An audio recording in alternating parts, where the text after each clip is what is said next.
Hey, in today's video I'm going to show you 5 text animations for beginners that you can create easily in Adobe Premiere Pro. So without wasting more time, let's jump straight to my laptop.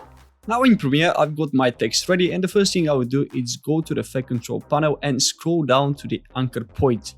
From there, I'm going to click on it, and when you go to the program monitor, you're going to see this circled cross icon.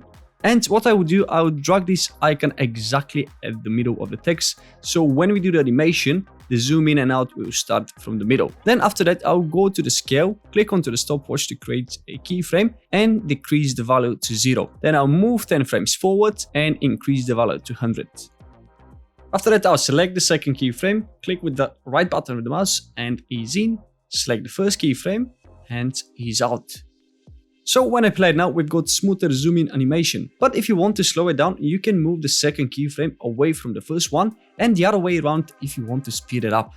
To create the zoom out animation, I'll select the second keyframe and move 15 frames forward by holding Shift and pressing the right arrow of the keyboard. Then I'll copy the second keyframe by pressing Ctrl and C and paste it by pressing Ctrl and V. I'll repeat the same thing with the first keyframe, and in no time we've got zoom in and zoom out animation. Moving to text animation number 2, which I called fade in and fade out, I'll go straight to the opacity and create keyframe with 0% value and move 20 frames forward again by holding Shift and the right arrow of the keyboard. Then by increasing the value to 100%, I'll create our second keyframe. Move 15 frames forward, copy and paste the second keyframe, then I'll move another 20 frames forward, copy and paste the first keyframe, and we've got the fade in and fade out animation. And by the way, my name is Pizza Lekov, and if you're enjoying the video that you're watching at the moment, please hit the like button because this will help the YouTube algorithm to share this video to more people. And also, don't forget to subscribe to my channel if you want to see more Premiere Pro tutorials. And with that being said, let's continue with the video. Next, as the name suggests, it's the slide in and out animation. To create it, I'll go to position, click onto the stopwatch and create our first keyframe.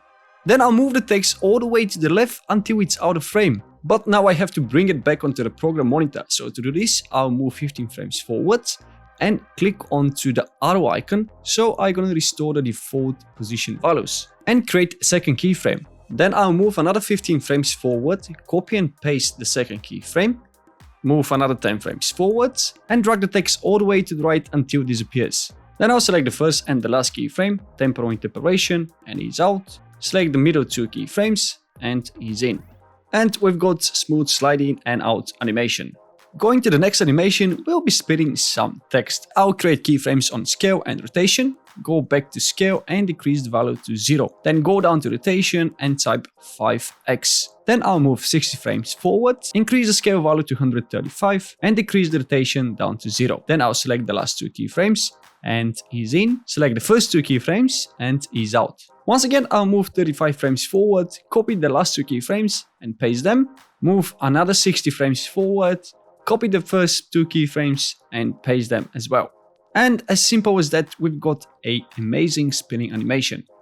Coming around with the next animation, I'll show you how to make the text bounce at the same rhythm with the music. And in this case, I'll be using a heartbeat sound effect. To do that, I'll create keyframes on scale and opacity, move back to the scale keyframe and decrease it to 100, then move back to opacity and decrease it down to 0.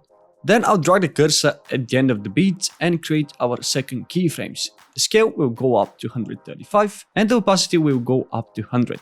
To make it easier and quicker, I'll select all 4 keyframes, copy them and place them at the beginning of the next beat. Then you can continue doing the same thing with the rest of the keyframes as long as you want. And what you're gonna get is that. And now when you know how to create text animations, you can watch this video where you're gonna find very interesting text tricks that you can use in Adobe Premiere Pro. Thank you for watching and I'll see you next time.